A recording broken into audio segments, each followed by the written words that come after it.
అమ్మ రంగమ్మ తల్లి మీరు ముక్కిన ముక్కులన్నీ చాలా చక్కగా ఉన్నాయి, చాలా ఆనందదాయకంగా ఉన్నాయి.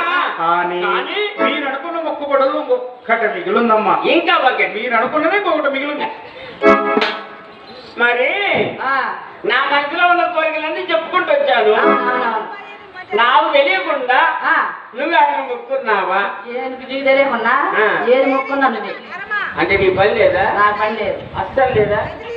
అస్సలు లేదా? ఏది మొక్కున్నా నువ్వే, నేనే అన్ని నువ్వే. అసలు నీకేం పని లేదు? నాకేం పని లేదు. సరే ఇవాళ నేను మొక్కుంటా, రేపు నువ్వు నాటావు మరి. పచ్చి అయ్యా స్వామి గారు, స్వామి వారు మాకు సంతానం ఇస్తే ఎడుగుడవాడా వెంకటరమణ పుట్టిన బిడ్డ మీ కొండలేనా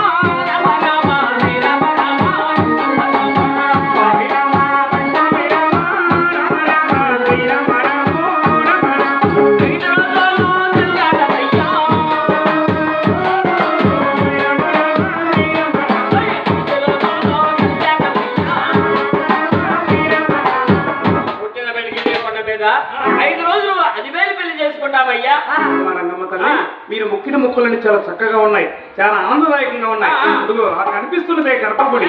ఆ గర్భగుడి ఎదుట ప్రణాసరం పడిన మాట అయితే ఆ శ్రీనివాసుడు మీకు తప్పక సంతానం ఇస్తాడు. పారాసారం పడి ఉన్నారు. వెంకటేశ్వర స్వామి ఎక్కడికి వెళ్ళిపోతాడు? తినమున ఎక్కడో నాగలోకంలో ఉన్నది నాగదేవత. అంటారా అమ్మ నాగెందో నాగలో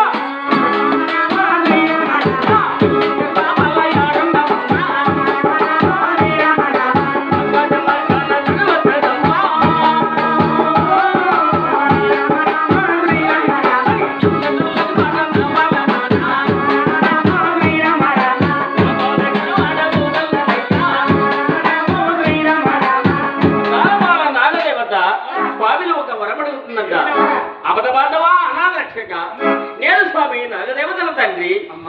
నాగదేవత నాగలోకంలో సుఖ సంతోషాలతో వెళ్ళిపోతున్నాడు నీవు. ఎంతకు వచ్చిన కారణం ఏమమ్మా? నేను నాగలోకమందుల సుఖ సంతోషాలతో వెళ్ళిపోతున్నాను. సుఖములే కానీ కష్టములే కాబట్టి నేను వెనకద స్వామి. నేను కూడా నీ వల్ల నీ భూలోకమందున ఒక మానవ కన్యగా జన్మించి ఆ కష్ట బాధలు అనుభవించాలనుకుంటున్నాను స్వామి. చూడమ్మా నాగదేవత, తండ్రి నాగలోకంలో సుఖ సంతోషాలతో వెళ్ళిపోతున్నాడు నీవు ఈ భూలోకమందులో ఒక మానవురాలుగా జన్మించి ఈ కష్టబాధలు అనుభవించడం సాధ్యమా తల్లి? సరేనమ్మా, ఆ కోరిక నీకు కలిగింది కనుక ఈ మానవులు పడుతున్నటువంటి కష్టబాధలు నువ్వు పడాలనుకుంటున్నావు కనుక ఆ అవకాశం వచ్చిన నాడు నేను నీ చెంతకు వచ్చి ఈ భూలోకమందు నేను జన్మింపజేస్తాను. నాడు వెంకటేశ్వర స్వామి అవకాశం వాళ్ళకి కలిగింది కనుక ఇక శ్రీనివాసుడే నాకు లోకానికి వెళ్ళిపోతున్నాడు.